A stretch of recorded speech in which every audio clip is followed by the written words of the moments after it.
भैया दूज की कहानी। एक गांव में एक बुजुर्ग महिला रहती थी। उसका एक बेटा और उसकी एक बेटी भी थी।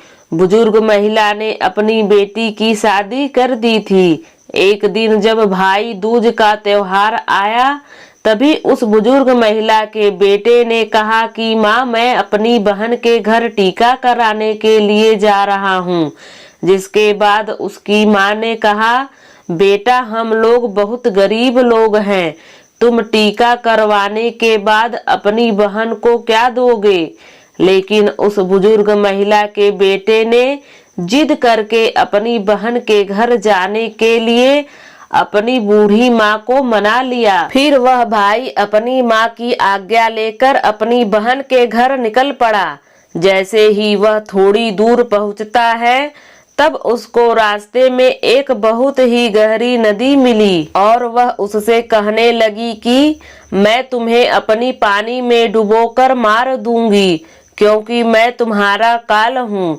वह भाई उस नदी से कहता है कि तुम मुझे थोड़ी देर की मोहलत दे दो, मैं अपनी बहन के घर टीका करवाने जा रहा हूँ। जब मैं वहां से वापस आऊंगा, तब तुम मुझे मार देना। जिसके बाद वह नदी उस भाई को आगे जाने के लिए रास्ता देती है और फिर वह भाई आगे की ओर चल देता है। थोड़ी दूर पहुंचने के बाद उसको रास्ते में एक शेर मिलता है, जो कहता है, मैं तुम्हें खा जाऊंगा। इसके बाद वह भाई शेर से कहता है कि अभी नहीं, मैं अभी अपनी बहन के पास टीका करवाने जा रहा हूँ। जब मैं लौट कर आऊंगा, तब तुम मुझे खा लेना। यह कहकर वह भाई आगे की ओर बढ़ने लगा, तो कुछ दूर पहुंचकर उसको एक सांप मिलता है और वह भी उस भाई से कहता है कि मैं तुम्हें डसूंगा। वह भाई उस सांप से भी कहता है कि मैं अभी अपनी बहन से टीका करवाने जा रहा हूँ। जब मैं लौट के आऊंगा, तब तुम मुझे मार देना। वह भाई आगे की ओर चला जाता है और थोड़ी ही देर में भाई अपनी बहन के घर पहुंच जाता है। जब वह अपनी बहन के घर पहुंचता है, तो घर के बाहर से आवाज लगाता है, लेकिन घर के अंदर उसकी बहन सूत काट रही होती है। सूत को काटते वक्त उसका धागा टूट जाता है और वहां के लोगों की यह मान्यता थी कि अगर सूत काटते वक्त धागा टूट जाए तो बाहर कोई भी बुला रहा हो और वह आवाज करे और बिना धागा को जोड़े चली जाए तो वह व्यक्ति मर जाएगा। वह बिना आवाज किए धागा जोड़ने लगती है, लेकिन जब भाई के आवाज लगाने पर भी बहन नहीं आती है, तो उसका भाई वहां से जाने लगता है। तभी उसकी बहन उस धागे को जोड़कर तुरंत अपने भाई के पास जाकर उसको रोकती है और उसको अपने घर ले आती है। वह बहन अपनी पड़ोस में रहने वाली एक महिला के पास जाती है और उससे पूछती है कि यदि कोई खास मेहमान भाई दूज के दिन आए तो क्या खाना बनाया जाता है। तब वह महिला मजाक में उसको बताती है कि तुम तेल से अपने चूल्हे को लीपो और घी में चावल पकाओ। वह बहन घर जाकर पड़ोसन के द्वारा बताई हुई चीजों को करने लगती है और तभी उसका भाई उससे कहता है कि बहन, मुझे बहुत जोरों से भूख लगी है, जो भी खाना पका हो वह मुझे परोस दो। तब बहन कहती है कि आज ना तो खाना पक रहा है और ना ही चौका सूख रहा है। तब भाई पूछता है कि तुमने कैसे चौका लगाया था और चावल कैसे चढ़ाया था। तब बहन कहती है कि मैंने पड़ोसन से पूछा था कि जान से प्यारा मेहमान आए तो क्या करना चाहिए। तब उसने कहा था तेल से चौका लगाना चाहिए और घी में चावल बनाना चाहिए। तब भाई बोलता है, अरे मेरी भोली बहन, कभी घी में चावल पकते हैं और कभी तेल का चौका सूखता है। तुम गोबर से चूल्हे को लीपो और पानी में चावल को पकाओ। बहन अपने भाई की बात मानकर वही करती है जैसा उसका भाई करने के लिए बोलता है और वह खाना बनाकर अपने भाई को खिलाती है और थोड़ी देर बाद वह अपने भाई का टीका कर देती है। अगले दिन बहन जल्दी उठकर गेहूं को पीसकर आटे का लड्डू बनाती है और कुछ लड्डू अपने बच्चों के लिए रखकर भाई को विदा कर देती है।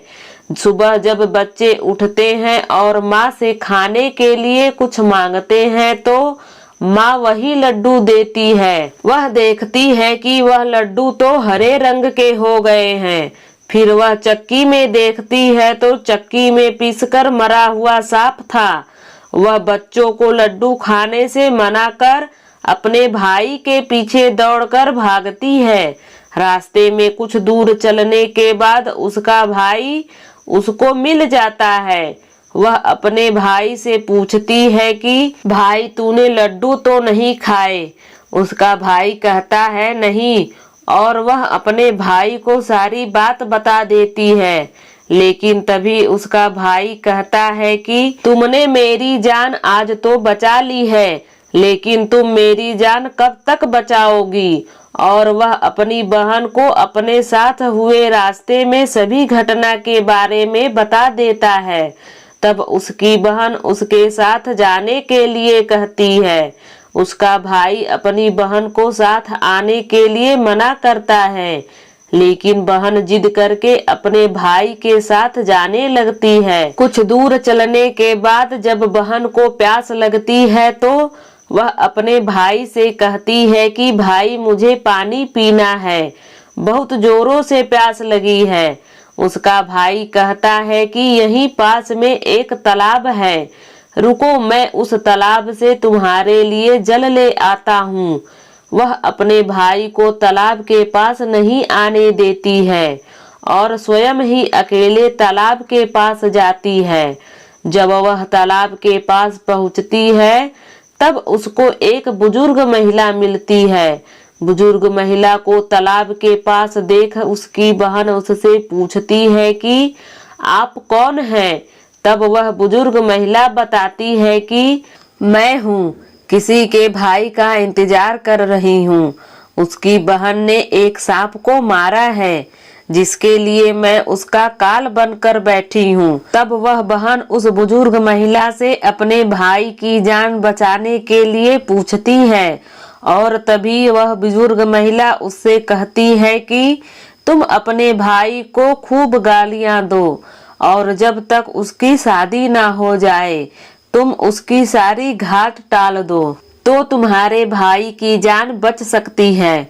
वह बहन तुरंत वापस जाकर अपने घर से एक मांस का टुकड़ा, एक चुन्नी और एक कटोरी में थोड़ा सा दूध लेकर अपने भाई के पास आती है और उससे कहती है चलो। जैसे ही वह दोनों रास्ते में थोड़ी दूर चलने के पश्चात उसको एक वही शेर मिलता है जिसने उसके भाई को मारने के लिए पहले भी रोका था। जैसे ही वह शेर उसके भाई को मारने के लिए आगे बढ़ता है तब उसकी बहन शेर को एक मांस का टुकड़ा खाने के लिए दे देती है, जिससे शेर उस मांस के टुकड़े को खाने लगता है और वहां से दोनों लोग आगे चल देते हैं। कुछ दूर चलने के बाद आगे सांप मिलता है तो वह बहन अपने साथ लाई हुई एक कटोरी में दूध को सांप के आगे रख देती है, जिससे सांप दूध पीने लगता है और वह लोग आगे बढ़ जाते हैं। कुछ दूर आगे जाने पर नदी के पास पहुंचते हैं। तब उसकी बहन ने नदी को एक चुन्नी से ढक देती है, जिससे नदी प्रसन्न होकर उसको आगे जाने का रास्ता दे देती है। थोड़ी देर के बाद वह लोग अपने घर पहुंच जाते हैं। घर पहुंचकर उसकी माँ अपने दोनों बच्चों को देखकर बहुत खुश हो जाती है, लेकिन उसकी बहन अपने भाई को गालियां देना शुरू कर देती है।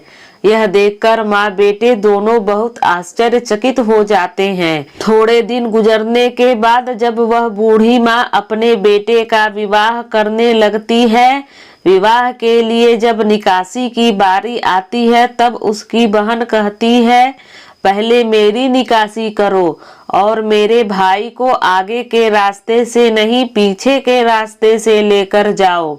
बहन के ऐसा बोलते ही आगे का दरवाजा टूटकर गिर जाता है, जिसको देखकर सभी लोग हैरान हो जाते हैं। और फिर जब फेरों की बारी आती है तब उसकी बहन कहती है कि पहले मेरे फेरे करो, मेरे भाई के बाद में।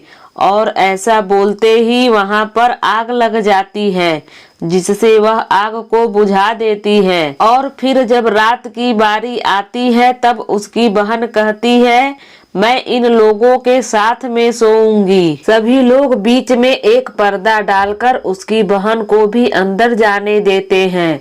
तभी रात में एक सांप आता है, जिसको उसकी बहन ने एक डब्बे में बंद कर देती है और अपने भाई की जान बचा लेती है। और सुबह होते ही वह सभी को सच बता देती है कि वह ऐसा क्यों कर रही थी, जिसके कारण सभी ने उसकी बहन की प्रशंसा की। और उसका भाई भी अपनी बहन से बहुत खुश होता है। और तब उसकी बहन सबसे विदा लेकर खुशी खुशी अपने घर और बच्चों के पास चली जाती है।